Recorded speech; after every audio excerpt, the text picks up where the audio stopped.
আমি এই রাস্তা দিয়ে যাচ্ছিলাম এক জায়গায়, হঠাৎ তোমার কান্নার শব্দ পেয়ে আমি তোমার কাছে আসলাম। ভাবলাম তোমার মনে হয় কোনো সমস্যা হয়ে, বুঝতে পারলে দুষ্টু মিষ্টি পাখি?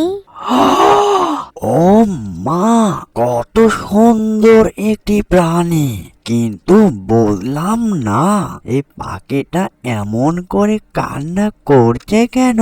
তার কি হয়েছে? দেখি তাকে কিছু জিগায় তার কি হয়েছে, তাহলেই আমি সবকিছু বুঝতে পারবো। এই যে দুষ্টু পাখি, তুমি একা একা এই জায়গায় কান্না করছো কেন? তোমার কি হয়েছে? তোমার কি শরীরটা খারাপ? আমাকে তুমি বলবে কেন তুমি কান্না করছো এখানে?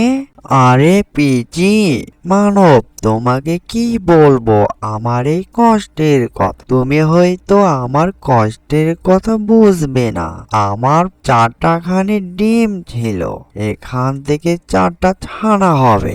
এসে দেখি একটা ডিম নেই, কে যেন নিয়ে চলে গিয়েছে।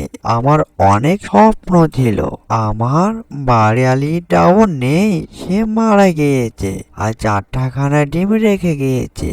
তাই আমি এসে দেখি একটা ডিম নেই, তাই আমি কান্না করছি। কে যেন দুষ্টু লোকে এসে একটা ডিম নিয়ে চলে গিয়েছে, তাই আমি এখানে দাঁড়িয়ে দেখে কান্না করছি, বুঝলে দুষ্টু পিচ্চি মানব? ও, তাই তাহলে তুমি এটার জন্য কান্না করছো।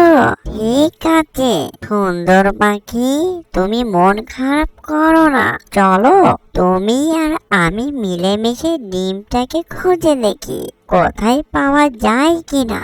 যদি পেয়ে যায় তাহলে ভালোই হবে। দুষ্টু মিষ্টি পাখি, কি বলো? চলো অথচ সময় না দিয়ে ডিমটাকে খোঁজাখুঁজি করি। যদি পেয়ে যায় তাহলে তোমার অনেকটাই ভালো হবে।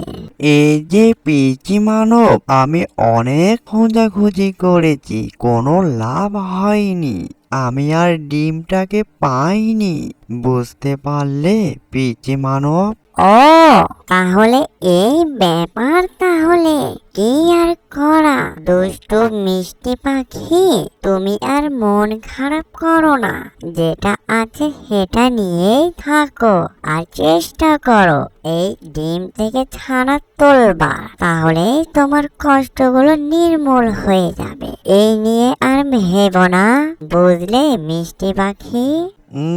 তুমি ঠিকই বলেছ পিচি মানব, যেটা আছে সেটা নিয়ে সন্তুষ্ট থাকা ভালো। তো তুমি ওই দিকে কোথায় যাচ্ছ? তোমাকে তো চিনলাম না, এর আগে তো কখনো দেখিনি এই এলাকায়, তোমাকে প্রথম দেখলাম। কোথায় যাচ্ছ পিচি মানব? আমি এই রাস্তা দিয়ে যাচ্ছিলাম এক জায়গায়, হঠাৎ তোমার কান্নার শব্দ পেয়ে আমি তোমার কাছে আসলাম। ভাবলাম তোমার মনে হয় কোনো সমস্যা হয়ে, বুঝতে পারলে দুষ্টু মিষ্টি পাখি? অ্যানিমেশন কার্টুনটি যদি ভালো লেগে থাকে লাইক কমেন্ট শেয়ার আর সাবস্ক্রাইব করতে ভুলবেন না। এরকম নিত্য নতুন ভিডিও পাওয়ার জন্য আমাদের চ্যানেলের সাথেই থাকবেন। এতক্ষণ সাথে থাকার জন্য সবাইকে ধন্যবাদ।